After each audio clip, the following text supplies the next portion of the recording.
Hi, I'm Ryan Runge, president of AECT. Thanks for checking out our cost comparison tool on our website, aectearthblock.com. This is a tool that we're pretty excited about. We get a lot of questions from new customers asking about cost and cost of blocks, cost of machines, and kind of trying to demystify how the two relate.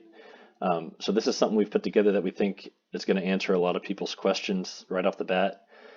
It's really something we're going to recommend people use at the very beginning of their CEB research. It just asks for a few basic pieces of information. The yellow cell being the only hard input cell that you just have to manually make up a number for. The other orange cells are pull down lists that you can choose from that we kind of help guide you in the right direction. This is really a broad overview tool to, in the end, kind of give you an idea of prices down here at the bottom of kind of buying machinery versus renting versus buying blocks. And it's something that we've never really had a good answer for people because there's so many variables. But this attempts to take the most basic variables and at least get a 95% answer on some of these numbers and at least get a comparison.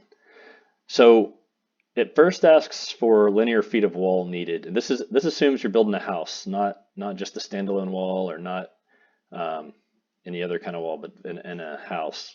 So kind of to start out, if you were going to build, say, a 1,600 square foot house, and you're the only one who knows, the house that you're building, so you have to give us the input. But let's say it's a 40 foot by 40 foot house, 1,600 square foot. Well, that's 160 linear feet of wall. So I would put, if I was going to build one average size house, I would put 160 linear feet. I'm going to say that we're going to use our 6 by 12 inch block. So I'm going to do a 12 inch wide wall. I'm going to do a standard 9 inch high ceiling. I'm going to go with a 6 by 12 block.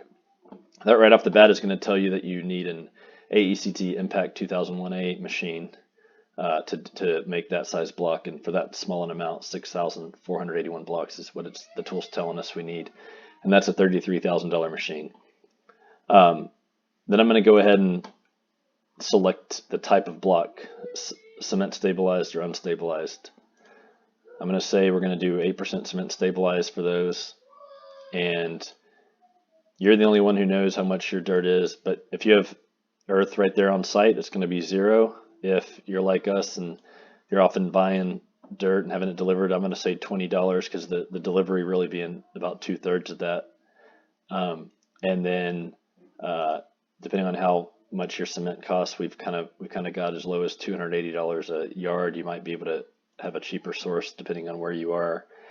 A typical crew size is 4 to 6 people. I'm just going to say we're going to take 5 people to build our blocks, where our average is probably about $15 an hour. You're going to have a little bit of incidental costs, just as we mentioned over here, some fuel, oil, water, etc.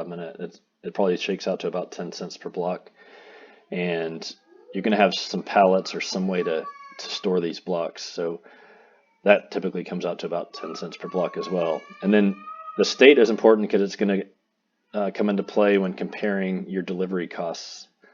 So I'm going to say, let's just say you're in Texas, and in that scenario, it's going to be almost $6 a block if you buy a machine when factoring in the cost of the machine. A little less than that to rent, but only $3, just about $3 to have us make blocks and send them to you. Now that's because you're only making one house, but let's say you were making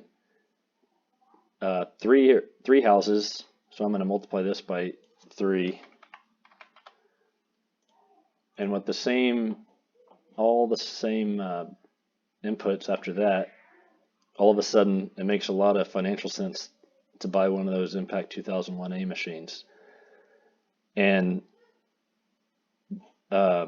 intuitively, the more blocks you need, so let's say you're going to build 10 of those standard 1,600 square foot houses. So I'm going to do 1,600, which would be 10 houses that are 40 foot by 40 foot.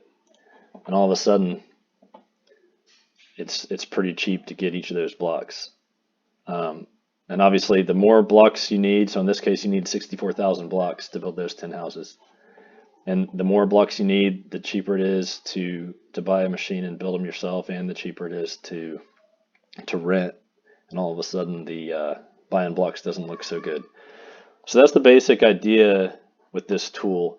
There is some intelligence built in where if you want to include your internal walls, you can, and it'll shake out into a pretty good estimate. We read whatever you put here, we ratchet down to 75% of that, because for external walls, you're going to have windows and doors that typically take out about 25%. And then for internal walls, we're going to go with the same width just for calculation purposes, but we're going to we ratchet it down to 75% of that width, because in real life you'll want to only probably an 8-inch thick internal wall.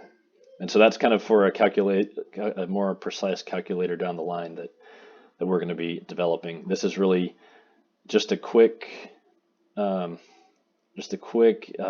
at what cost is for these blocks, what's entailed with it, what you need to be thinking about for someone that's really just starting. And again, this is kind of nifty because if maybe you're in North Carolina and then it's makes even more sense to buy a block. So this comes into play with the delivery cost and the cost of getting our machinery set up on your site if you choose to go the rental route. But we get a lot of these questions about buy-in versus renting machines versus buying blocks, and we hope that this can help you answer some of those questions. Thanks for checking it out.